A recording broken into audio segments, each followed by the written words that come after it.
7-ാം നൂറ്റാണ്ടിൽ ഏഥൻസിൽ ഒരു കുലീന കുടുംബത്തിൽ ജനിച്ച വിശുദ്ധ ഗൈൽസ് പാണ്ഡിത്യത്തിലും വിശുദ്ധിയിലും ഏവരുടെയും പ്രശംസാവിഷയമാകുകയും ഇതിൽ അസ്വസ്ഥനായ അദ്ദേഹം ഫ്രാൻസിലേക്ക് പലായനം ചെയ്യുകയും അവിടെ റോൺ നദീതീരത്തുള്ള ഒരു പർണശാലയിൽ താമസമാക്കുകയും പിന്നീട് നീംസ് വനത്തിലേക്ക് താമസം മാറ്റുകയും ചെയ്തു.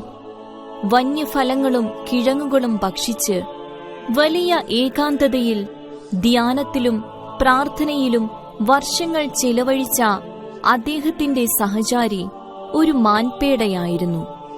അദ്ദേഹത്തിന് ദിവസവും പാല് നൽകിയിരുന്ന ആ മാൻപേടയെ പിന്തുടർന്നെത്തിയ രാജാവിന്റെ നായാട്ടുകാർ ഗൈൽസിന്റെ രഹസ്യ ധ്യാനസ്ഥലം കണ്ടെത്തി. മാനിനു നേരെ അമ്പെയ്തെങ്കിലും അത് ഗൈൽസിന്റെ തുടയിൽ തറയ്ക്കുകയും അദ്ദേഹം ജീവിതകാലം മുഴുവൻ മുടന്തനായി മാറുകയും ചെയ്തു.